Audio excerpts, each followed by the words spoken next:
So সিএনজিতে উঠে আমরা রওনা দিয়েছি। আমাদের এখান থেকে যমুনা ফিচার পার্কে যেতে লাগে 600 টাকা করে, যাওয়া আসা করতে ওই লেগে যায় 1200 টাকা। সো আমরা উপর দিয়ে, রাস্তার উপর দিয়ে খুব মজা করতে করতে যাচ্ছি। আজকে সেরকম একটা ভিড় নেই, তাছাড়া যে কবে গেছি সব বাড়ি ভিড় ছিল, প্রচণ্ড ভিড় ভাই। আজকে ভিড় একটু কম লাগছে। যাওয়া যাক। সো ফাইনালি চলে এসেছি আমরা যমুনা ফিউচার পার্ক। এই যে এখন আমরা ঢুকবো ভিতরে। আজকে যমুনা ফিউচার পার্কে অনেক ফাঁকা লাগতেছে। এই যে দেখেন, সেরকম মানুষজন নেই, আজকে একদম ফাঁকা।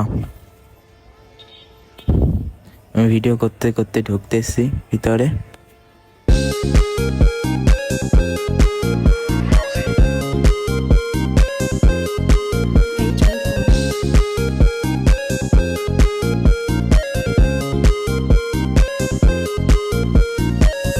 সো কাজটা শেষ করে আমি আর দাদা মিলে নিচে নেমে আসলাম উপর থেকে।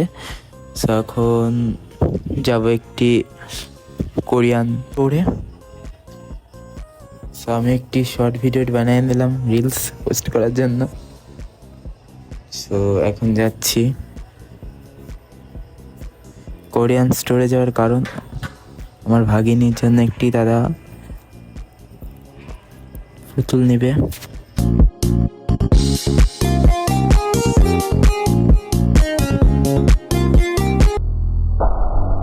अब पानी तू पी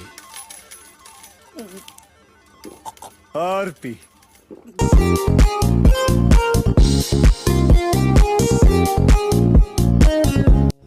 সো পাস ঢোকার পরে